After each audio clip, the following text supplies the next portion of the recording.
Hey everybody. So in this lesson we are going to look at how to do some more advanced math in Python. So we want to take a look at how to do exponents and how to do square root functions and how to do some trigonometry in Python.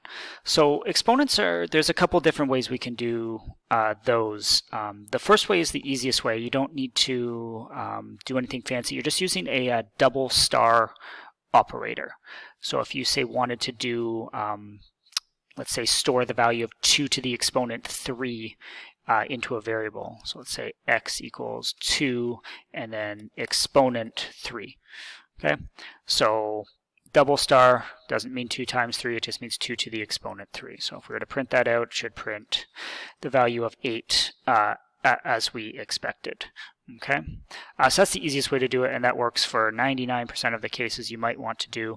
There is another way. So you could also use the functions in the math library.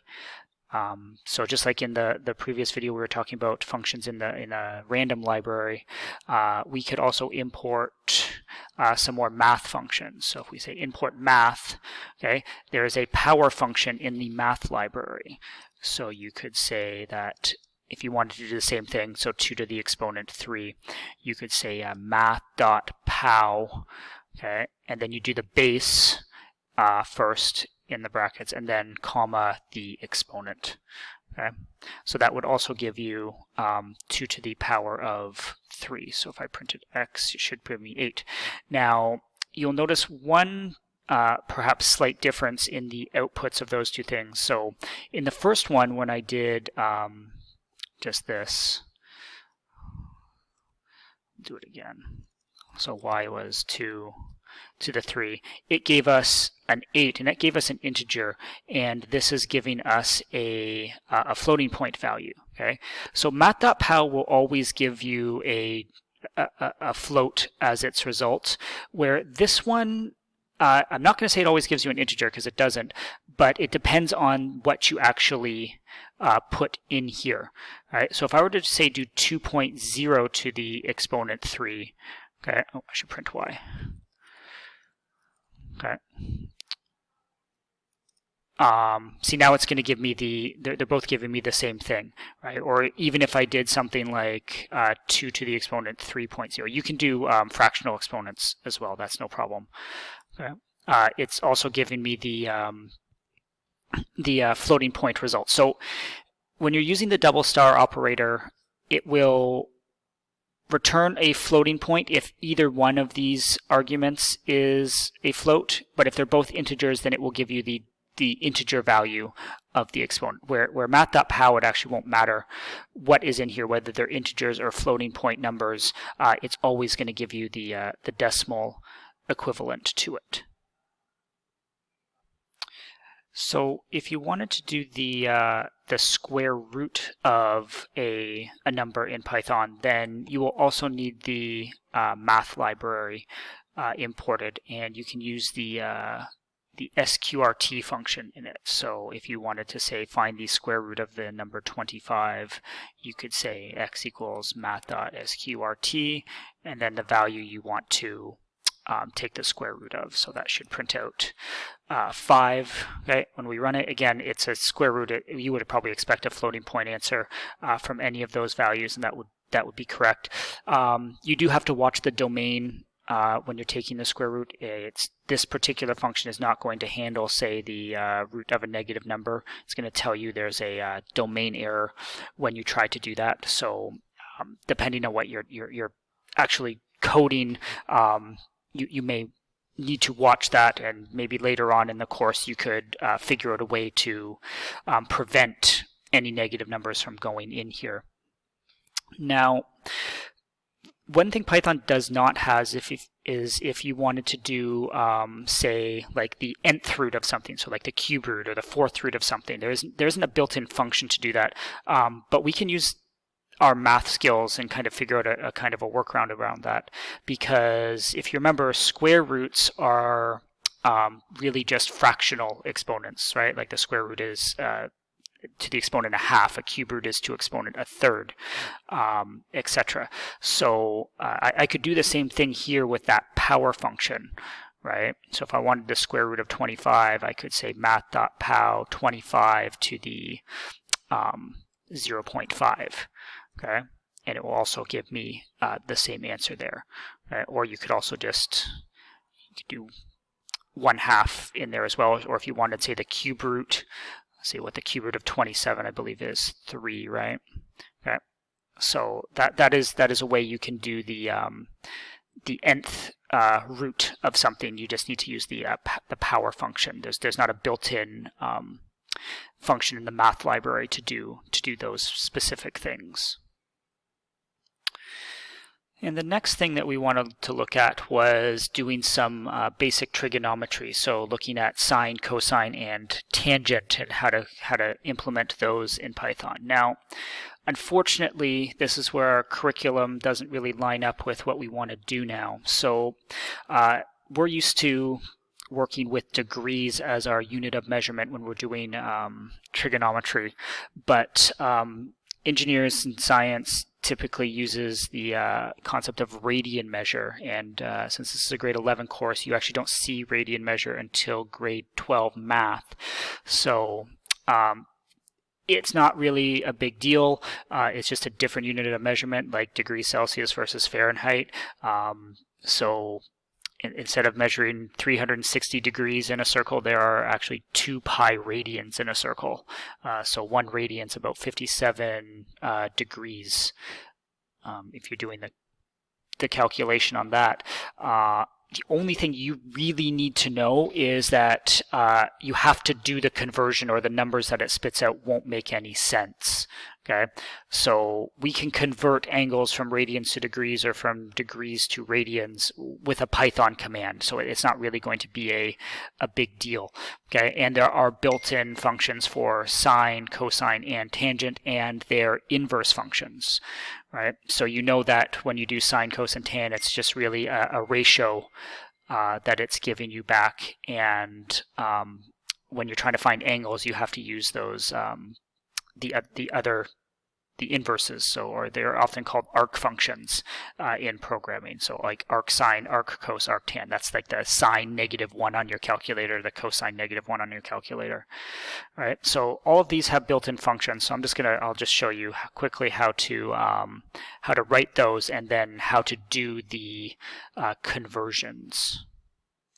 So the conversion process is pretty straightforward to go from degrees to radians and radians to degrees.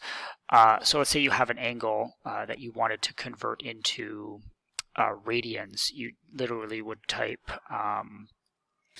so you need the math library in there as well. So you would say, let's say you wanted to convert 60 degrees into its radian equivalent. Okay, so you would say math.radians 60, okay, and then it would just print out your answer. Okay, so it's telling you that is just over 1 radian. Okay, which kind of makes sense because 1 radian, I just told you, was about 57.3 degrees. So just over 1 radian, and you could do that for any number. So 360 degrees, that should give you 2 pi radians, right? So 3.14 times 2 is 6.28. Okay, or 180 degrees should be exactly pi radians, so 3.14159. Okay, so you can convert from degrees to radians pretty easily, and you can go the opposite way too. So if you had, say, 3 radians and you wanted to make that into degrees, okay, you would just do math.degrees as your function. Okay, and that's, so 3 radians is about 171. Okay, if you did like pi over 4 or something like that, so let's maybe do like 0.785 radians into degrees is about 45 degrees. Okay, so we can convert back and forth just with the math.radians and the math.degrees functions. And what we're going to do is just basically combine that with our trigonometry functions to make it all kind of work out properly. So let's try that out, and maybe we'll do calculate some ratios of some common angles. So let's say we've got an angle equal to 30 degrees, and we want to print out, like, say, the sine of that angle. Okay, so maybe S would be equal to, so you want to say math.sine. Okay. So just SIN. Now, what goes in the brackets here has to be the angle, but the angle has to be in radians. So what you would do is you would just do the conversion right in here, like that. Okay, that's probably the easiest way to write it. You could do it ahead of time and then put that new variable inside, but I kind of find it's just easier to do it all at once. Okay, so you just have to remember the angle that goes inside the sine, cosine, or tan functions has to be an angle that is in radians already. So you will have to do the conversions if your units are, or if you're expecting something in degrees. Okay, so for you to print out that, it's giving you about 0.5, which is exactly what you'd expect. So the exact value of the sine of 30 is 0.5.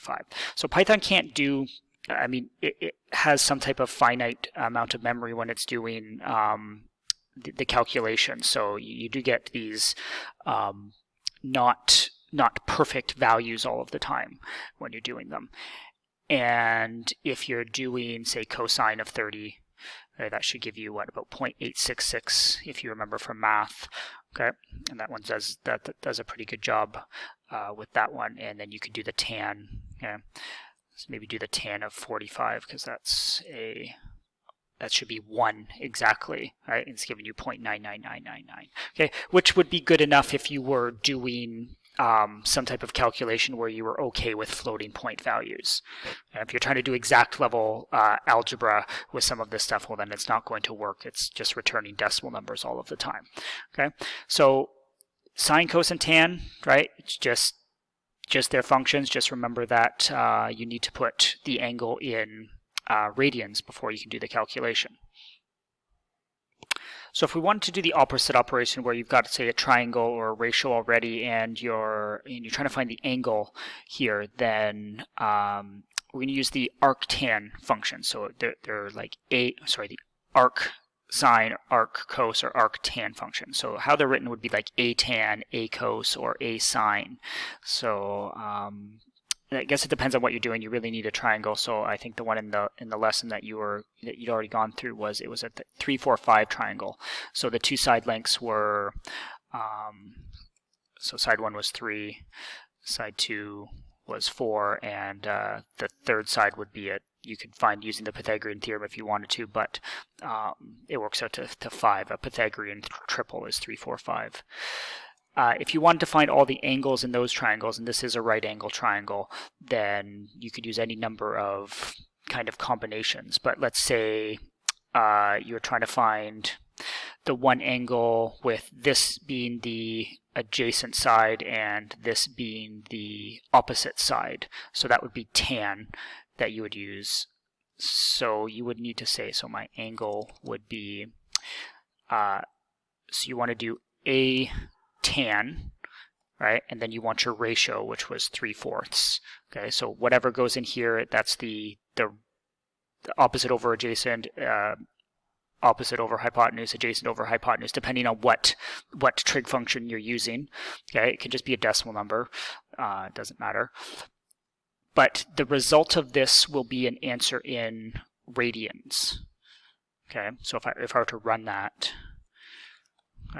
print the angle, okay, it's going to give you 0.64, and if you're looking at that, that doesn't make any sense. You're right, it's not an angle in degrees, it's 0.64 radians.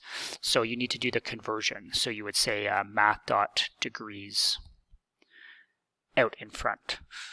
Okay, so surround your trig calculation with math.degrees, and then it prints out your 36 degree angle, which would be correct in this case.